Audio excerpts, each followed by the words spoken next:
Assalamualaikum warahmatullahi wabarakatuh. Bertemu lagi di podcast Tiki Taka. Kali ini masih bersama saya, Ferry Setiawan, ditemani oleh salah satu penunggu lama, Mas Niklas. Mas, sapa dulu Mas. Yo, halo. Lalu juga ada pendatang baru, Ilham. Pemain bola Ilham Jaya Kusuma. Nah, Ini udah saya ganti partner ini untuk beberapa kalinya ini ya. gonta-ganti pasangan. Pasangan podcast. Oke, Mas, untuk awal-awal kita bahas isu yang paling booming sekarang di Indonesia tentang kegagalan timnas Indonesia yang melaju ke Piala Dunia 2026 dan pemecatan Patrick Kluivert. Menurut Mas Niklas dulu ya, gimana Mas? Ya, kita pandangannya ya cukup prihatin ya sebetulnya kegagalan timnas kita untuk lolos ke fase berikutnya ya di ronde 4 yang menjadi tragis sebetulnya. Kita patut ya, kalau sepak bola sedih nggak sedih ya itulah hasilnya. Cuma terlepas dari itu ya kontroversi juga ada ya, malah penunjukan apa itu namanya tuan rumah ya, Tuan rumah ronde keempat. Ya. yang juga kita lihat agak aneh. Artinya AFC dengan kewenangannya malah menunjuk si Arab sama si kita Arab dan Qatar ya. tuan rumah. Kalau Ilham gimana Ham? Itu. Kalau menurut kamu Ham? Dari awal untuk memecat STY untuk mengganti Patrick Kluivert, itu kan targetnya didengar-dengar untuk lolos Piala Dunia. Ya. Tapi di ronde 4 ini hasilnya gagal. Terus tanggapan kamu sebagai pecinta sepak bola nasional, apa yang membuat kegagalan timnas sampai harus gagal ke babak selanjutnya? Apakah taktiknya Patrick Kluivert yang kurang atau memang ada hal-hal lain di balik semua itu? Mungkin salah satunya itu ya termasuk taktiknya Patrick Kluivert juga. Gitu. Ya memang ya kalau kita soroti memang Patrick Kluivert ini seperti terkesan memaksakan untuk memainkan total football ya dengan formasi 4-3-3-nya. Padahal dari awal Sintayong masuk ke timnas, Sintayong sudah menanamkan pakem 3-4-3 dengan formasi serangan balik dengan apa? Taktik serangan balik ya, counter attack ya. Lalu tiba-tiba Patrick Kluivert masuk. Ya sebenarnya kalau si Patrick Kluivert mau belajar, kalau kita lihat di pertandingan lawan Australia itu sudah terlihat gagal ya. Begitu dia mau mengubah taktik di pertandingan saat melawan Bahrain dan Cina, justru berhasil dengan formasi 3-4-3 dengan taktik yang sama seperti yang Sintayong lakukan. Nah, kalau menurut Mas Niklas, gimana Mas? Apa harapan setelah ini Mas? Setelah kegagalan ini Mas?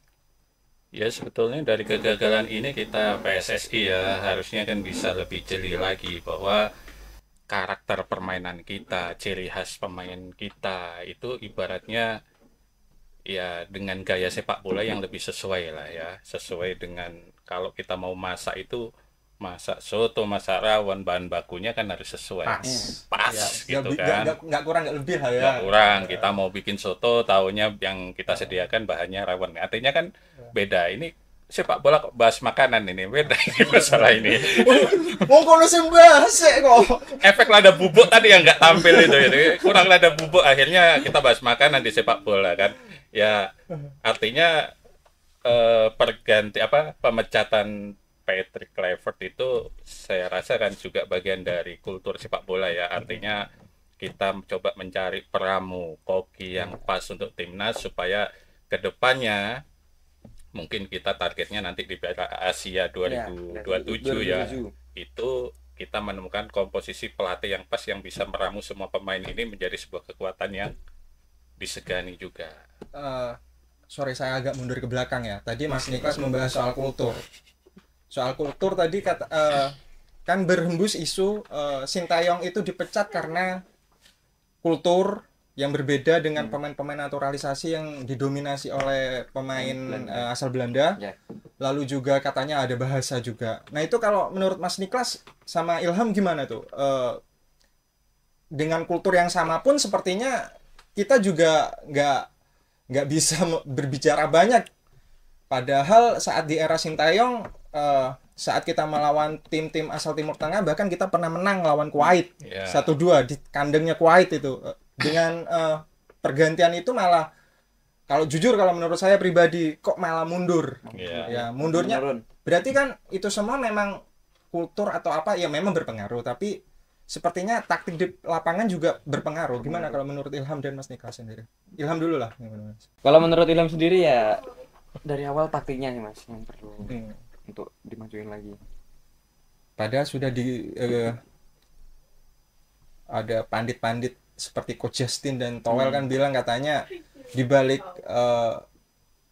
Patrick Kluivert ini ada tim kepelatihan terbaik dengan ada Alex Pastoor dan Daniel Anzatnya. Itu gimana itu? Apa terlihat di matanya Ilham, terlihat nggak di lapangan? Atau kelihatannya malah menurun atau gimana? Sedikit menurun. Kalau Mas Niklas gimana Mas? Ya kalau saya ngelihatnya kultur itu dalam arti kan gini, artinya ketersediaan amunisi ya pemain itu kan nanti mempengaruhi seorang pelatih untuk meracik sebuah strategi sebetulnya. Makanya di sini walaupun pemain kita itu kebanyakan dari diaspora, saya melihatnya Sintayong itu cukup sukses, artinya meramu sebuah pemain dari Eropa dimainkan di Asia, terus digabung dengan beberapa potensi terbaik kayak Marcelino, Yance dan segala macam. Artinya sebetulnya pemain kita juga nggak jelek banget. Artinya ada yang setidaknya bisa menyamai level-level pemain yang didatangkan dari diaspora itu. Artinya Sintayong bisa meramu itu menjadi sebuah strategi untuk dimainkan, dan kelihatan waktu kita lawan tim-tim di Asia, terutama di dataran Arab sana, artinya kita bisa mengimbangi, malah kita bisa menang di Kuwait, dan juga yang fenomenal kita nggak pernah menang lawan namanya Arab Saudi, kita bisa menang. Artinya perbedaan strategi apa yang disampaikan oleh Patrick Kluivert dengan Sintayong bawakan sajian masakan lagi, kita analogikan dengan masakan, ternyata sajian Patrick Kluivert dengan bahan baku yang sama sebetulnya yang nggak terlalu berbeda itu, ya kita bisa rasakan sebetulnya sajian mana yang platingnya lebih enak, rasanya lebih ini, sepertinya sih itulah. Kalau kan ada beberapa pemain eranya Sintayong yang tidak dipanggil seperti Pratama Arhan, lalu Asnawi Mangku Alam, Marcelino Ferdinand yang bahkan mencetak 2 gol saat menghadapi Arab Saudi, justru tidak dipanggil, malah memanggil pemain-pemain seperti Mark Locke, Stefano Lillipali. Itu kan menimbulkan kontroversi. Menurut Ilham sama Mas Niklas sendiri gimana? Ilham dulu. Menurut Ilham sendiri mungkin Coach Patrick Kluivert lebih paham ya untuk amunisi timnas sendiri bagaimana. Jadi kalau Mas Niklas? Ya kalau aku masalah tidak memanggil Pratama Arhan ataupun si Asnawi Mangku Alam lebih ke arah kebutuhan strategi ya. Kalau Marcelino Mas? Kalau Marcelino juga aku sempat sayangkan sebetulnya, cuma aku lihat di situ sebetulnya kita sudah punya lini tengah yang lumayan ya. Cuma kalau yang si Arhan sama si siapa namanya Asnawi itu kalau melihatnya lebih ke arah kebutuhan, karena memang agak numpuk juga ya, di posisi stok itu, di situ emang numpuk. Artinya ketika eranya Sintayong kita itu lebih banyak menumpuk pemain itu di lini belakang sama tengah sebetulnya. Makanya kan PR kita itu sebetulnya ketika kemudian datang barisan di penyerang, ternyata sudah sedikit agak terlambat sebetulnya di arah si Sintayong pelatih. Oke lah, kita move on ya sekarang ya, kita nggak perlu bahas lagi lah soal. Cuma yang pasti bahwa perjalanan timnas tahun ini itu istimewa karena kita dari ronde pertama ya. Kan ini lolos, ini akan jadi capaian yang cukup yang luar biasa ya. Oke. Sekarang kita maju ke depan, life must go on. Kita juga harus tetap tetap berjalan lah ya, meskipun hal yang pahit ini cukup menyakitkan kita ya, cukup bikin kita kecewa, tapi ada beberapa nama pelatih yang dikaitkan dengan timnas saat ini. Ada nama Boyan Hodak, pelatih Persib Bandung saat ini, lalu ada Timur Kapadze yang pernah melatih timnas Uzbekistan, sekarang jadi asistennya. Fabio Cannavaro yang juga melatih timnas Uzbekistan, lalu juga ada Jose Casas, pelatihnya timnas Irak yang pernah mengalahkan kita 2 kali di ronde kedua kemarin. Menurut Ilham sama Mas Niklas gimana? Kedua. Ronde ketiga kan kita ketemunya sama Oke. Gimana? Menurut Ilham sendiri untuk Jesus Casas sudah dilirik sama Singapura juga. Dan gajinya juga tidak kecil. Besar. Sangat besar gajinya Jesus Casas. Jadi kemungkinannya dan juga panjang. Kecil. Nominalnya panjang. Kemungkinannya kecil, saingannya juga Singapura untuk mendapatkan pelatihan Jesus Casas. Oke, Mas Niklas gimana Mas?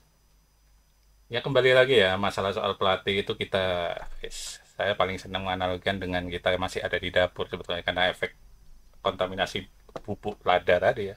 Itu sama kita mau cari koki, bagaimana yang terbaik, meramu sebuah komposisi dari bahan-bahan yang terbaik untuk menjadi sebuah keunggulan di lapangan. Emang masuknya beberapa nama itu ada plus minus ya kan, plus minus di mana setiap pelatih pasti bawa kelebihan dan kekurangannya. Dan juga mungkin kalau beberapa nama kayak Bojan Hodak mungkin emang karena dia 2 kali sama Persib, juga pernah melatih Kuala Lumpur FA ya, dan artinya pengalamannya bisa. Cuma di level tim nasional kita perlu juga uji lagi kan di situ. Kalau menurut Mas Niklas ini gimana sudut pandang kita untuk memilih pelatih ini? Harusnya apa? Pelatih yang tahu sepak bola Asia kah? Pelatih yang punya karisma sehingga bisa merangkul semua pemain-pemain yang kalau dikategorikan kan untuk kelas Asia kan cukup bintang ya pemain-pemain kita ya. Bagaimana Mas? Ya sebetulnya untuk mencari pelatih yang pas untuk timnas Indonesia mungkin yang penting menurut saya yang perlu digarisbawahi mungkin satu, dia tahu artinya kita kelebihan dan kekurangan apa yang ada di kita sebetulnya, yang itu bisa menjadi nanti senjata untuk bagi dia untuk diramu menjadi sebuah kekuatan tadi. Artinya mengenal sepak bola Asia itu sebetulnya kan petanya banyak, ada Asia Barat, artinya masing-masing punya plus minus di situ. Jepang, Korea, China, Singapura, Thailand, dan juga India, Arab itu punya plus minus sendiri sebetulnya. Pelatih apapun artinya dia ketika tidak memetakan kekuatan dan kelemahannya sendiri, artinya nonsen untuk bisa menjadi timnas yang bagus seperti itu. Tapi kalau kan ada yang bicara kan sepak bola sebuah negara tolak ukurnya adalah liganya, sedangkan liga kita sendiri sudah didominasi oleh pemain asing. Bahkan untuk mencari kiper lokal pun kita kesulitan sekarang. Ya enggak juga sih sebetulnya, contohnya banyak kan. Jepang itu aja pemainnya banyak di luar. Iya main. Iya. Artinya kita jadikan bahwa liga domestik itu emang sebagai untuk kawah canda di muka, tapi kalau didominasi sama pemain asing kayak sekarang gimana Mas? Justru jam terbang pemain lokal berkurang. Kebanyakan malah jangankan kita bicara Liga 1, Liga 2 aja pemain lokal kita juga kurang jam terbangnya Mas di sana. Ya artinya kan di situ lagi kan. Ini kan yang patut kita pertanyakan kemarin kan soal masalah kuota pemain asing, katanya hanya untuk kompetitif supaya pemain kita kompetitif. Oke, kita ikuti seperti itu. Arab Saudi sendiri sebagai tuan rumah. Nah, itu. Seperti itu. Kita lihat kan Arab Saudi itu sendiri. Efeknya ada kan di situ efeknya kan. Ada. Makanya kan untuk menaikkan pamor, oke lah jangka pendek, tapi untuk jangka panjang ya efeknya sebetulnya kan kurang bagus ya. Seperti itu. Cuma kita lihat lagi bagaimana sebuah kompetisi di liga domestik itu bisa menjadi produsen, penyedia pemain yang itu di level timnas itu standarnya sama. Kita kadang jomplang, liganya seperti ini, karakternya seperti ini, ternyata timnasnya harapannya berbeda. Makanya kita berharap, kok aneh ya, antara timnas sama liga itu kok nggak ada match satu sama lain. Ketika programnya timnas seperti ini, liganya berbeda. Solusi yang pas untuk problem itu apa Mas? harusnya? Wah, ini agak susah juga saya jawabnya ya. Pasnya di mana ya? Artinya untuk mencari solusi akar masalah itu ya kembali lagi ya. Artinya mengembalikan tujuan liga ini kemana arahnya sebetulnya. Pembinaannya. Kita mulai akar rumputnya harusnya sudah apa namanya itu sudah satu jalur ya. Kita pemain mudanya bagus, tapi ketika sudah di level senior, pemain itu kadang inilah kayak kehilangan arah seperti itu. Itu yang menjadi problem di liga kita. Usia udah 25 tahun ke atas, itu udah agak kehilangan arah kehidupan dan jalan. Oh, saya puitis saya. Jadi puitis saya gara-gara liga ini. Mendekati Liga Puisi ini mungkin ya. Oh ya, kapan Liga Puisi itu ya? Senin 27. Tanggal 27 sampai tanggal berapa tuh? Sampai 30. Oh. Ini kapan sih ditayangno iki? Nanti ya. Oh ya, mungkin sekalian Mas diajak untuk segera. Oh ya, yang belum daftar ya, daftar segera ya. Daftar di sini ada kontaknya ya, ada Geda, ada Mbak Titin yang kontaknya. Nyai Gawian Bayu ya. Oke, kalau ngomong sekarang ngasih kerjaan editor, kita semua kan berangan-angan formasi yang pas untuk timnas saat ini. Kalau untuk Mas Niklas sendiri, formasi yang pas untuk timnas, pemain-pemainnya siapa aja bisa disebutkan, Mas? Ya, kalau aku sih sebetulnya formasi sama masih ya 3-4-3. Ya. Oh, kurang satu angka ya 3-4-3. 3-4-3. Oh iya pas 3-4-3. Nah, 3-4-3. Kipernya aku sebetulnya lebih condong ke arah si Emil Audero. Sebenarnya Martin Pas itu bagus juga. Cuma ya itu tadi ya. Pasti ada hitung-hitungan di situ. Backup. Di belakang 3 back itu ada si Jess. Posisinya di mana nih? Kanan? Tengah. Yeah. Ada Rido, ada Hapnar. Rido kanan, Hapnar kiri. Iya, seperti itu. Wes kanan kiri. Pokoknya iki pengen edit iki kok metu iki. Ndas-ndasi iki metu. 3-4 di tengah itu ada siapa itu? Calvin Sardong. Tengah itu. Oh, tengah gelandang bertahan. Gelandang bertahannya itu siapa itu? Pelupesi yang kabarnya dilirik sama Persib Bandung ini Pelupesi. Terus di situ ada si siapa namanya itu? Tom Hai. Ada Kelvin kiri. Kanannya ini si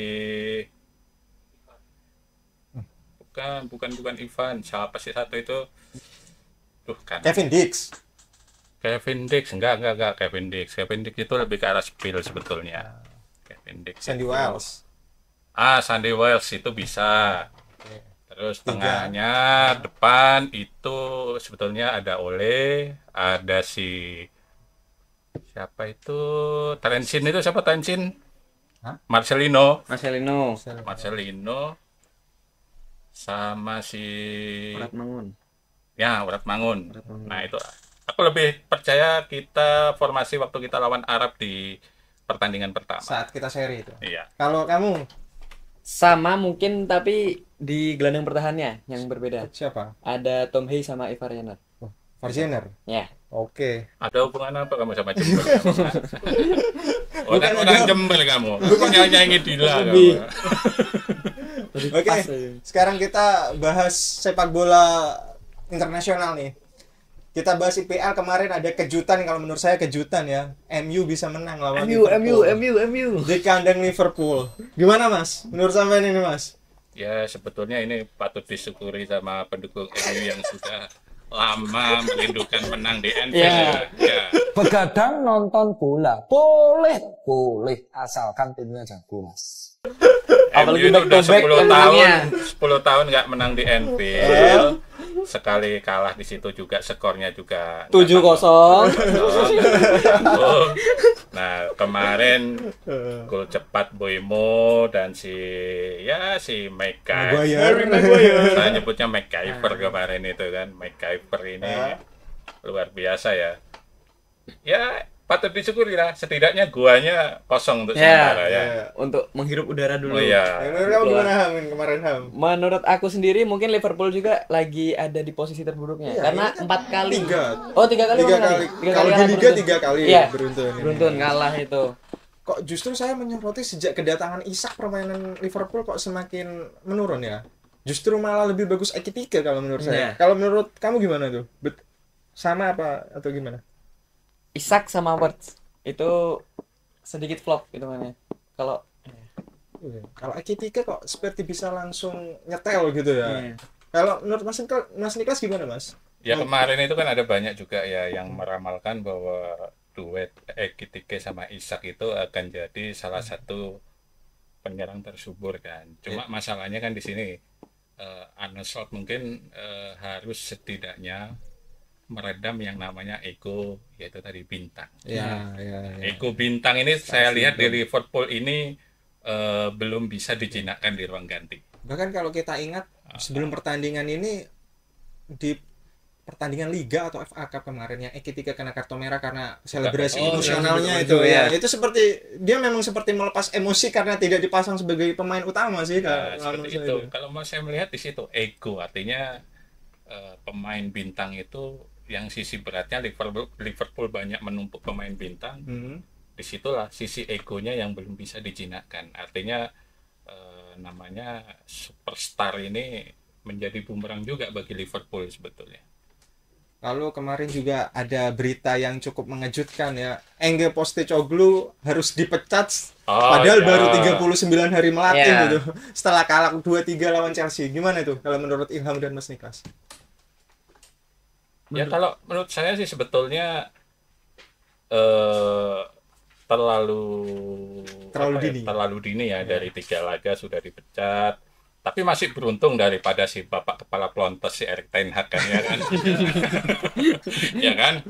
Erik ten Hag 2 pertandingan ini 3 pertandingan kalah ya, artinya saya melihat di sini mungkin dari si ownernya Forest sendiri kurang bersabar ya terhadap proses, padahal di IPL itu saya lihat Nottingham Forest juga nggak buruk-buruk amat. Juga kayaknya. Kita lihat kan sebenarnya Postecoglou ini dapat skuad warisan ya, warisannya Nuno Espirito Santo kan. Ya artinya disitulah tantangan sebuah pelatih ya, pelatih itu akan diukur dengan kembali, artinya stok pemain yang ada seperti itu bagaimana dia meramu menjadi sebuah keunggulan. Nah, di sini mungkin yang tidak dimiliki oleh Postecoglou ini adalah kesempatan seperti itu. Dia mungkin belum banyak eksperimen dengan pemain. Mungkin kalau dia bisa melatih sampai minimal sampai Januari sampai bursa transfer mendatangkan pemain yang dia inginkan, mungkin bisa lah. Karena itu pernah dilakukan di Hotspur. Di Hotspur dan dia juga kasih gelar kan. Di posisi yang kritis. Untuk pertama kalinya setelah 50 tahun akhirnya dapat gelar Eropa seperti itu. Artinya di sini Forest saya lihat ya mungkin terlalu kesusu. Tapi dilihat juga Postecoglou juga di Hotspur juga hitungannya terbilang buruk musim lalu. Musim sebelumnya bagus, tapi musim sekarang buruk di Liga, di Eropa justru menang kan lawan MU lagi.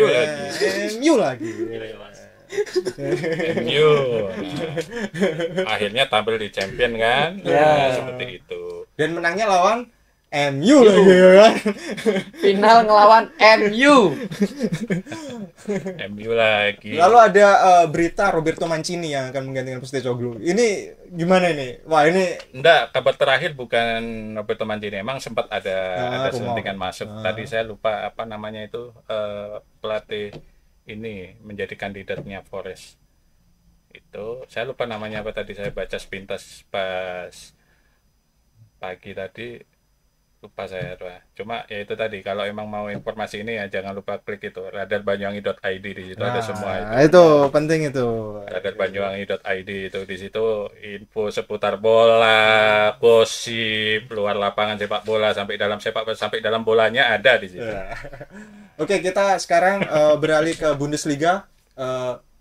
Ada derby big match Munchen lawan Dortmund. Akhirnya Munchen menang. Apakah musim ini Munchen masih akan mendominasi lagi di Liga Jerman? menurut Mas Niklas sama Ilham gimana? Ya pasti ya, artinya Munchen ini mau nggak mau seperti liga cocok tanam ya. Yeah. Liga Tani. Liga Tani. Padahal Leverkusen sudah mendatangkan pelatih yang cukup jenius ya, Erik ten Hag, tapi justru malah 2 pertandingan sudah dipecat dan digantikan Kasper Hjulmand, mantan pelatih timnas Denmark. Dan justru malah makin bagus setelah diganti. Efek dari MU nggak ketinggalan. Ya kemarin emang apa ya, duel klasik kalau di Liga Jerman ya, antara Munchen dengan si Dortmund. Saya lihat 2 tim ini emang lagi berburu poin dan juga mereka membagi konsentrasi karena besok ini nanti malam itu Dortmund udah main di Liga Champion. Artinya hasil ini menunjukkan dominasi Munchen sendiri di Liga Jerman. Ya kita tahu lah Munchen bagaimana dengan kekuatan finansialnya, pemainnya bisa tinggal pilih ya kan. Ada tim lain yang kuat, pemainnya kita ambil seperti itu. Oke, kita karena nggak ada yang bisa banyak dibahas ya di Bundesliga ya. Kita beralih Bundesliga ya, kan. Kita beralih sekarang ke Serie A. Kemarin timnya orang Indonesia, Como bisa menang lawan Juventus 2-0. Gimana itu? Ilham, Mas Niklas, gimana tuh? Ya sampai pelatihnya Juve ya, Igor Tudor itu mengatakan tadi, saya baca ini di radarbanyangi.id ya, jangan lupa di situ ada itu komentarnya itu. Itu radarbanyangi.id yang nulis siapa berita olahraganya? Nah, nanti saya kasih tahu orangnya itu ya. Jadi Igor Tudor itu bilang bahwa Como ini adalah tim kecil palsu. Artinya dengan kekayaan pemiliknya yang mencapai 56 miliar dolar, kata dia sebetulnya Como ini adalah sebuah kekuatan sepak bola tim besar. Artinya bisa mengalahkan Juve dengan pemain yang di situ ada si Nico Paz, kemudian ada si siapa itu Morata, dan juga ada Fabregas, dan pertandingan kemarin itu disaksikan sama si Arsene Wenger ternyata sama beberapa bintang-bintang besar ya kan. Artinya menunjukkan bahwa si Como ini kayak lagunya Kak Seto nih, si Como itu. Nah, ini menunjukkan bahwa Como ini adalah calon kuda hitam di Serie A musim ini. Ya minimal Europa League kayaknya bisa lah ya. Ya Europa League, kalau enggak ya Conference League lah. Tes case awal. Ucal rasa melon. Kalau menurut Ilham gimana kemarin itu? Como bisa menang lawan Juve itu, Ham? Nggak disangka-sangka. Gak disangka-sangka. Iya. Ya kalau disangka diatur pertandingannya. apa yang bikin gak nyangka? Karena kalau dilihat dari sebelum match itu, oh ini udah menang ini Juventus ini, karena melawan klub yang hitungannya di bawahnya Juventus. Ya, apalagi baru 2 tahun ini kan promosi di sini. Iya. Jadi, apalagi banyak pemain bintang ya di Juve. Aku udah mendatangkan beberapa pemain di transfer kemarin juga. Ya, pemain bintangnya luar biasa di Juve. Apalagi Juve punya rentetan banyak sejarah di Liga Italia. Peraih gelar terbanyak salah satunya bersama Inter. Lalu juga ada AC Milan dengan pemain 40 tahunnya Luka Modric yang justru sekarang menjadi top number 1 di Serie A di klasemennya. Bisa menang 2-1 lawan Fiorentina. Faktor apa sebenarnya Mas yang bikin Luka Modric ini di usia 40 tahun tapi kok justru terlihat makin apa ya, kalau menurut saya makin gacor lah dia tuh di AC Milan, Mas. Bahkan bukan cuma sebagai pengatur serangan atau pengatur dirijen lah di lini tengah, tapi juga bisa mencetak skor. Ya, 2 kemungkinan ya. Pertama mungkin karena Luka Modric ini emang skillnya di situ, artinya punya kapasitas skill di situ ya, sebagai pengawal lini tengah Milan, kemudian sebagai penyeimbang dan juga menjadi roh permainan dari Milan. Tapi di sisi lain juga menjadi dilematis, artinya apa? Pemain seusia 40 tahun, artinya pemain gaek lah, senior di situ, menjadi roh permainan. Artinya bahkan sama Fabregas pelatihnya Como tuh Luka Modric. Nah, makanya itu. Artinya apakah ini sebuah kegagalan? Artinya AC Milan untuk mendapatkan sebenarnya pemain muda yang mempunyai kapasitas dan kemampuan yang sama seperti Luka Modric. Artinya lini tengah Milan ini mungkin apakah ketika nanti suatu saat si Modric ini cedera atau absen, apakah ada figur yang bisa menggantikan di situ? Ini menjadi PR sebetulnya. Modric sendiri didatangkan untuk menggantikan Tijani Rider yang pindah ke Manchester City.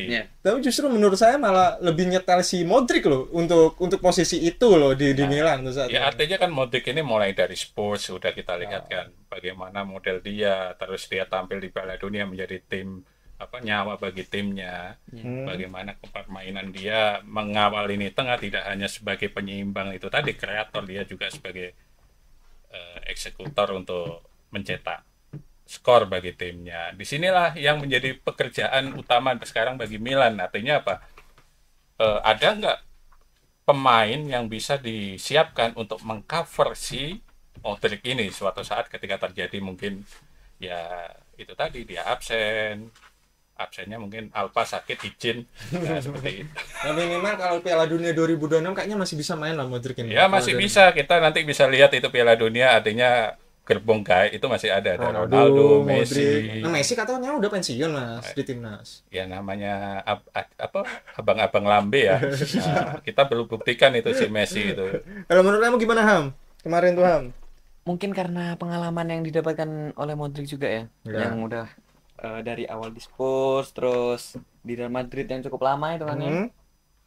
Mungkin pengalaman itu akhirnya pindah, tetap konsisten mainannya. Apakah itu menandakan kalau sebenarnya Liga Serie A itu lebih enteng lah kasarannya, dalam tanda kutip nggak seberat Liga Spanyol? Apa itu menurut Mas Nikas gimana itu Mas? Ya kalau aku melihatnya sebetulnya bukan di perkara itunya ya, artinya siapapun pemain bermain di sebuah liga itu kan punya ukuran sebetulnya sebuah liga. Tapi kalau aku lihat ini sebetulnya lebih ke arah performance di tim. Artinya lihat di AC Milan sendiri, aku lihat dia begitu powerful dan dominan. Ya artinya bagi sosoknya Modric sendiri, ya dia bisa survive itu juga luar biasa di usia seperti itu. Permasalahannya kembali lagi ke sana. Artinya siapa yang regenerasi dia sebetulnya. Itu menjadi PR bagi AC Milan sebetulnya. Lalu kita berpindah, AC Milan bisa naik peringkat 1 nggak terlepas dari kekalahan AS Roma dari Inter Milan, kalah di kandang sendiri, kekalahan pertama AS Roma musim ini. Menurut Mas Nikas gimana ini Mas? Untuk pertama kalinya AS Roma di bawah Gianpiero Gasperini akhirnya kalah itu Mas. Ya Inter sendiri sebetulnya kan kalau lihat perjalanan musim ini emang awalnya kurang bagus sebetulnya ya. Awal kurang bagus, kemudian sempat kalah lawan Udinese di kandang Udinese itu. Cuma konsistensi dia terutama di Liga Champions artinya menunjukkan bahwa tim ini bisa menjadi penantang serius untuk mengobati luka musim kemarin ya.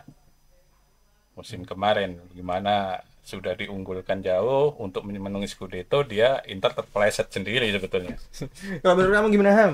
Menarik itu Inter ini Apa? Nggak terlalu ngikutin Serie A. Nggak terlalu ngikutin Serie A. Oke lah, kalau kita mau bahas Liga Spanyol juga nggak ada yang menarik ya. Barcelona menang 2-1, ATM menang, Real Madrid juga menang, apalagi Real Madrid juga sekarang nomor 1. Real Madrid nomor 1, Real Madrid yuk. Minggu depan yang bagus kan ada El Clasico ya. El Clasico. Barca menang 3-1. Iki Barca ya. Barca iki. Wis gak ono sing dibahas menang pisan ayo. Apa meneh sing dibahas yo nek wis menang padha menang. Enggak, tapi Barca itu kemarin kena gol mental, kena gol saltonya pemain Girona itu kan salah ya.